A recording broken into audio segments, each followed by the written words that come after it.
Tenía 17 años, la primera vez. Entonces no era muy consciente de las personas. De hecho, yo tampoco era muy buena persona.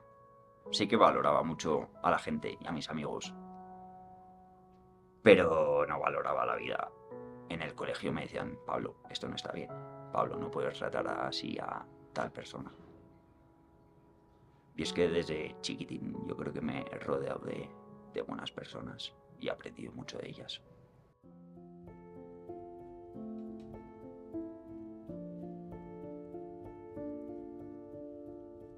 Agradezco lo que me pasó desde el primer momento. O sea, ahora tiempo pasado, claro que sí. Pero en el momento que estaba ahí, metido, también lo agradecía. Y me decía, Pablo, me decían, ojalá estar pasando yo lo que estás pasando tú para que no lo pases mal. Y yo le decía, ¿pero qué me estás diciendo? Que lo estoy pasando mal, pero que estoy aprendiendo un montón, me estoy riendo. Considero que tengo suerte por haber estado allá y haberlo pasado mal.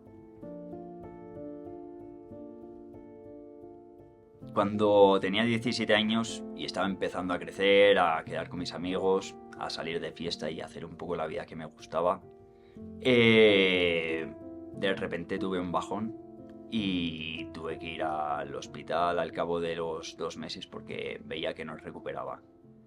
En el hospital empezaron a hacerme pruebas, a ver un poco lo que me pasaba, me ingresaron porque no sabían muy bien qué estaba pasando, pero sí que veían un poco que no era lo normal y que había que tener cuidado.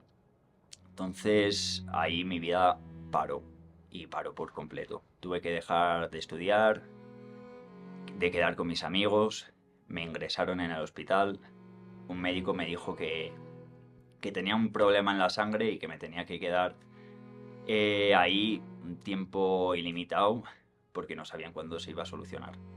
Me dijeron que tenía una leucemia y que para curarla tenía que pasar por un trasplante.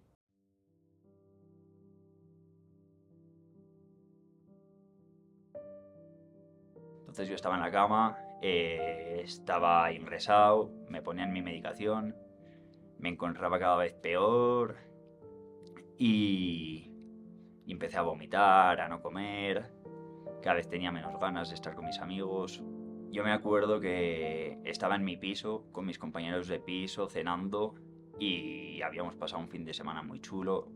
Habíamos salido de fiesta, nos habíamos ido a la bolera y estábamos muy contentos. Estábamos celebrando, habíamos hecho una cena común y estábamos hablando de lo felices y la suerte que teníamos, ¿no? De ser conscientes de que estábamos viviendo el momento presente. Al cabo de una semana volví al hospital porque tenía una revisión y a partir de ese día vieron cómo iba bajando y que la salud y los análisis cada vez iban peor. Entonces fue un choque muy gordo, ya que me dijeron que tenía que dejar de estudiar, de trabajar y que tenía que volver al hospital. Volví al hospital desanimado, porque estaba dejando un poco todo lo que había creado y todo lo que hacía con tanta ilusión lo tenía que parar por completo.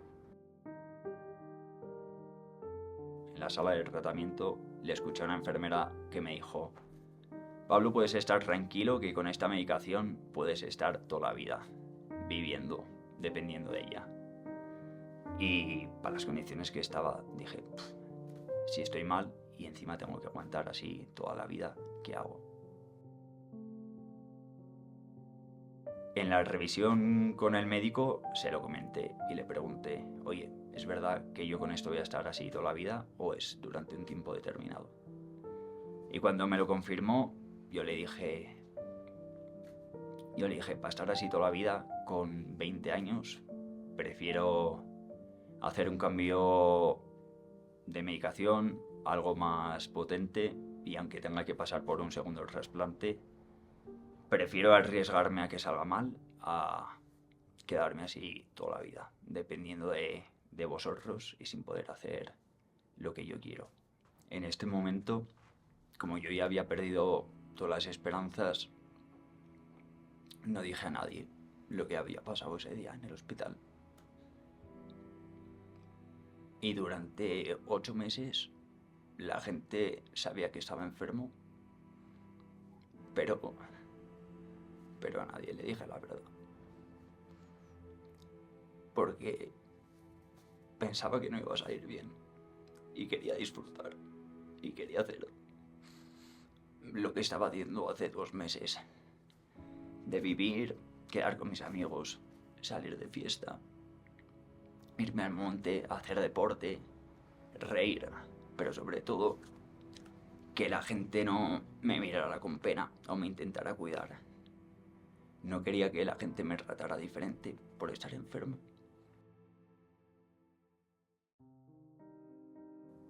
En estos 8 meses, yo creo que lo que más me gustó o lo que más feliz me hacía era cuando volvía a casa con mis compañeros de piso. Ya tenía la fecha del trasplante planificada, con la medicación previa planificada, todo tenía sus fechas, sus horarios y estaba todo planificado para que vaya guay. 2 días antes, el donante aplazó el trasplante. Entonces me quedé un mes esperando y teniendo un mes me lo tomé pues un mes de vacaciones y un mes para aprovechar, porque luego lo que se venía era duro. Entonces era un mes que aproveché, me fui con mis amigos de vacaciones, fuimos de fiesta, me despedí de todos, de todos, de todos. Me acuerdo que no había hora en la que pasaba por casa, y si estaba en casa, estaba siempre acompañado de gente buena.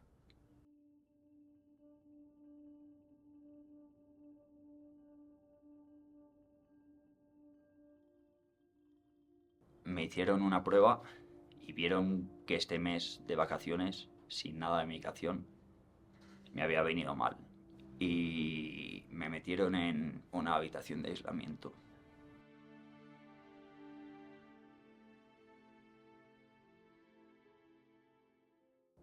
Vino una psicóloga a hablar conmigo y me dijo, ¿qué tal estás, Pablo? Y yo le dije, pues la verdad que bien. Me dijo, ¿cómo vas a estar bien? Si ya has oído lo que te acaban de decir y la noticia que te acaban de dar.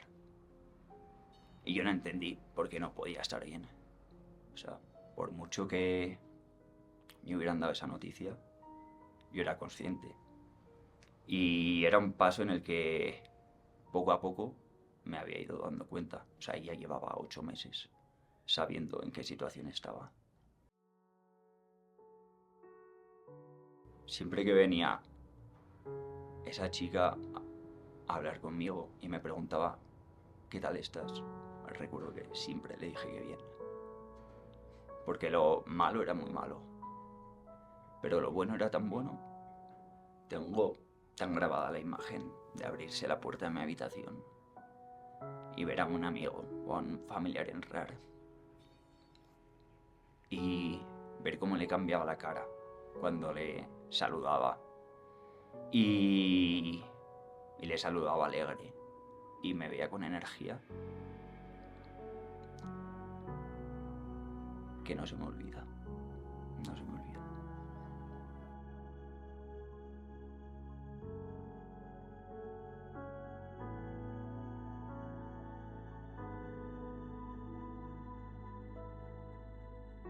Yo en el presente, cuando hablo un poco de toda esta época y de mi enfermedad, siempre cuento lo bueno. Y siempre digo que qué suerte que me haya pasado todo esto, porque he aprendido un montón.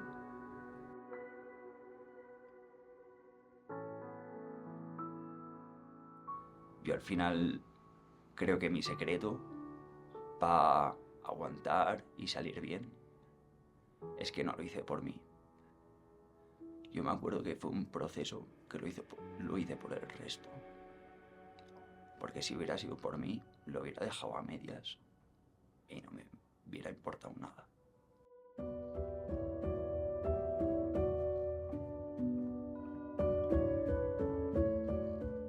La habitación del hospital Al final era como el lugar de encuentro en el que venían mis amigos, venía mi familia, nos cruzábamos ahí. Me acuerdo que no hacía falta ni decirme, oye Pablo, me voy a pasar a tal hora.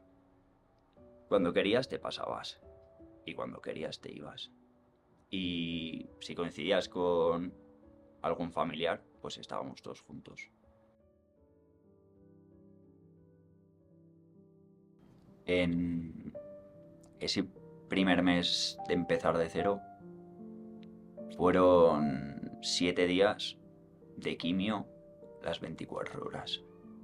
Y sí que me habían advertido que, Pablo, esto ya sabes cómo es. Pero hay bastantes posibilidades de que acabes en la UCI o que vaya peor. Y paso.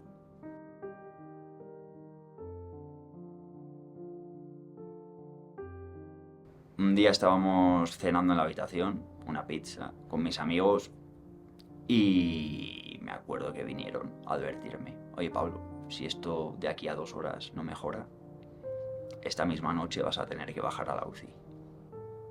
Y a las 2 de la mañana vinieron a mi habitación, me dijeron, Pablo, para abajo. Y sin quejarte ni poner ninguna traba, porque tienes que estar ahí y nosotros ya no podemos cuidar de ti. Estaba en una habitación con paredes de cristal, cero intimidad, tenía 20 y pico cables en mi cuerpo. Me acuerdo que al bajar a la UCI, el encargado me dijo, Pablo, aquí solo hay una norma. Y la única norma es que no te puedes levantar de la cama. Yo, pues buena norma. Si no me puedo levantar de la cama, ¿qué hago? Pero entre que no me podía levantar y que con tanto cable no me podía ni girar, me dolía todo. La espalda, de llevar tantas horas tumbado. Del bajón mental, no sé si el bajón físico se multiplicó. Pero de repente perdí la vista y no veía nada. No podía respirar. Tenía los pulmones encharcados. Me acuerdo que no había dormido nada esa noche, porque cerraba los ojos y tenía alucinaciones. Y decía, encima te estás volviendo loco. O sea, esto ya apaga y vámonos. Esperé esa mañana que bajara la médico y que me contara cómo estaban las cosas. Y yo le dije, yo aquí no voy a aguantar mucho tiempo. O sea, para estar mal, prefiero estar en mi habitación de siempre y que pase el tiempo. Y me dijo, Pablo, para bien o para mal, te tienes que quedar aquí. Y ya está. Entonces me vino bien. Y se lo agradecí, me dio un poco de ánimo. Pero las horas no pasaban, me dolía todo muchísimo, no veía. Me acuerdo que al final sabía que mi familia estaba al lado porque conoce su voz, pero me giraba hacia ellos y no veía nada.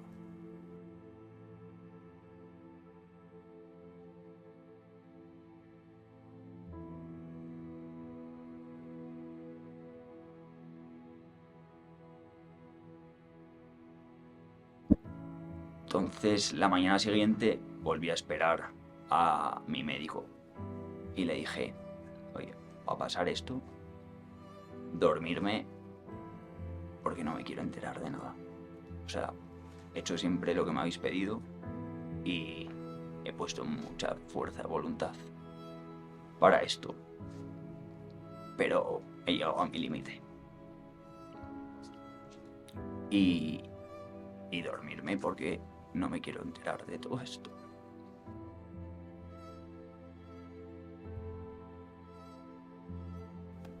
Me dijo que no lo podían hacer, que tenía que aguantar y que no me iban a dormir.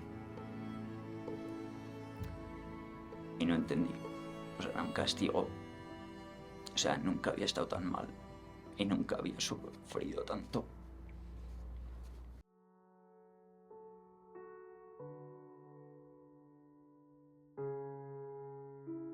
un año de medicación y un año de recuperación. Que ese año de recuperación la gente no lo entiende. Y ahí la gente te exige normalidad y que hagas las cosas bien porque lo has pasado mal. Pero a la vez que lo has pasado mal, estás intentando volver a la normalidad y ves que es difícil volver a la normalidad. Entonces, ese año de recuperación que digo yo, la gente no lo sabe, pero hay veces que es peor. Porque te cuesta y quieres recuperar. Y el primero que se cae y tropieza eres tú. Y el primero que no entiende por qué no salen las cosas bien eres tú. Pero sí que yo en el hospital tenía ganas de ocupar mi día y aprovecharlo, aprovechar todas las horas. Ir a estudiar o a trabajar y luego darte una vuelta, ir a hacer deporte, quedar con tus amigos, luego cenas.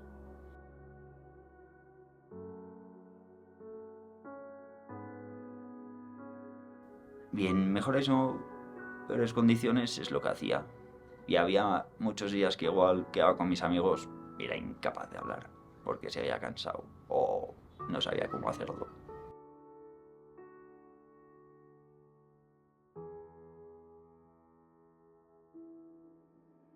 Ya estabas en la calle y te daba el aire. Y respirabas aire normal, no un oxígeno que te ponen ahí en el hospital para que no te intoxiques o te cojas cualquier enfermedad. Yo siempre las normas y los consejos que me han dado me los he llevado a mi terreno y he hecho un poco lo que yo creía que estaba bien. Ya que si no hubiera estado haciendo lo que a mí me gustara y con los objetivos que yo quisiera, me hubiera dejado tirado y no hubiera tenido energía para seguir luchando. El hacer lo obligatorio más lo que a ti te apetece y saltarte un poco las normas, para mí fueron la clave también, para poder disfrutar y tener tus objetivos, ya que yo quiero tener una vida de adulto y tener mis responsabilidades y tomar decisiones. Y si salen bien, pues guay, las disfrutas. Si salen mal, aprendes. Te equivocas, vuelves a hacerlo.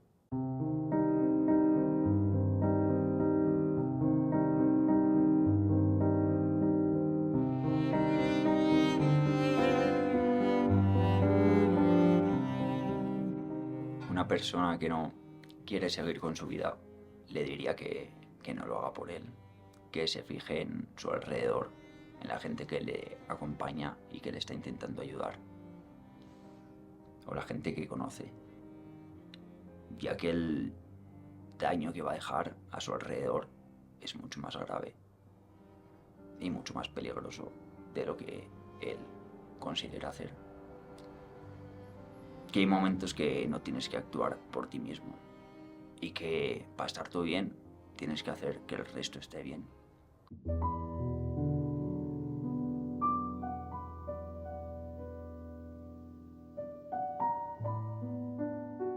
Y es duro, pero una sonrisa de un familiar me va a hacer mucho más feliz que cualquier otra cosa.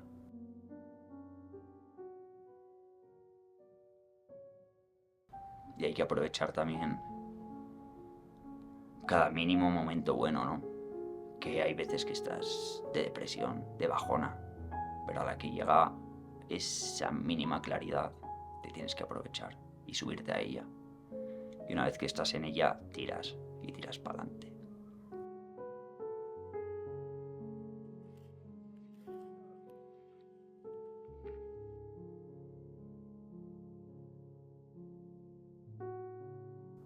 Y ya está. Y luego volverá a haber alguna bajada, pero ya has bajado y has remontado, entonces ya sabes cómo hacerlo.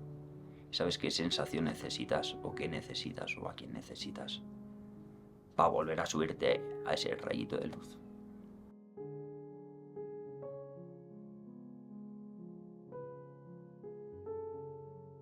De la vida busco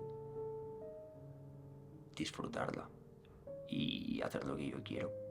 A mi manera, como a mí me gusta. Lo voy a hacer bien, pero lo voy a disfrutar. Y me voy a levantar todos los días y me voy a levantar de un salto. Y voy a ir cantando al trabajar y voy a ir dándole los buenos días a la gente. Quiero también ser feliz con lo que tengo y con lo que puedo conseguir.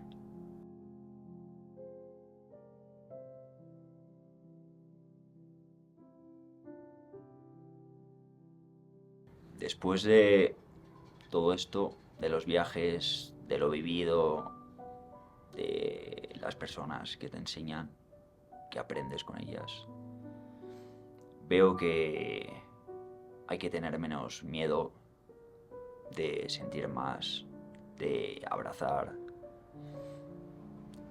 de hacer las cosas con el corazón.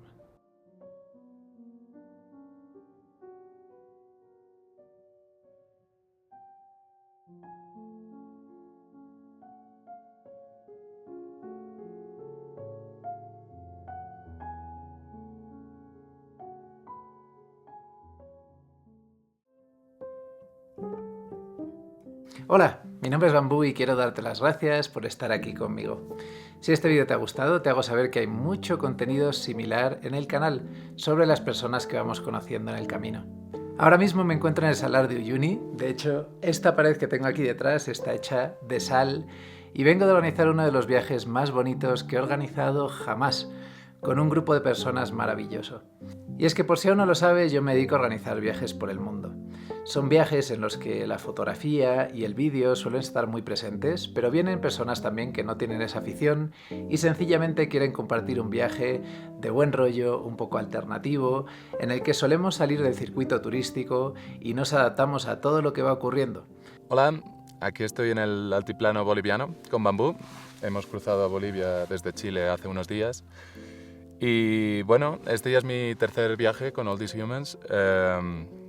Yo llegué a mi primer viaje, que fue por Egipto. Fue una experiencia genial, un grupo de gente maravillosa, un país mágico. Y bueno, fue una experiencia que me gustó tanto que me llevó a repetir. Y acabé yendo a Islandia también con él. Ahora estoy aquí, Chile y Bolivia. Y probablemente haya más en el futuro, porque son un tipo de viajes que de verdad hacen de la experiencia algo especial. Tienen una componente humana que es muy grande, ¿no? Juntas a un grupo de gente que no se conocen de nada y de alguna manera la energía es genial. Sacas una pequeña familia de cada viaje y, bueno, sabes, mucha de la gente de esos viajes nos hemos visto después. Es gente que, bueno, está ahí para toda la vida. Entonces es una experiencia muy especial en la que el país y la fotografía son algo bueno, pero son una excusa para juntar a gente. Así que recomiendo a todo el mundo que se venga a una. Dentro de muy poquito vamos a estar yendo a destinos como Islandia a ver auroras boreales, vamos a ir a Marruecos, vamos a ir también a Asia, a destinos como India, Nepal y Java. Y ahora mismo estamos de lanzamiento. Publicamos todos los viajes hace muy poquito y tienen todos un descuento durante las próximas 2 semanas. Así que si quieres unirte a cualquiera de los viajes, es el mejor momento para reservar, y si no sabes si vas a poder acudir, no te preocupes porque esa señal te la puedo guardar para cualquier otro destino. Y si quieres saber más sobre todos los destinos a los que vamos a ir en 2024, te dejo toda la información en un enlace de la descripción. Y estoy muy agradecido porque en los últimos viajes que hemos organizado suele haber casi siempre repetidores, personas que han venido a 2, 3, 4 viajes, y eso es una señal de que estamos haciendo las cosas muy bien.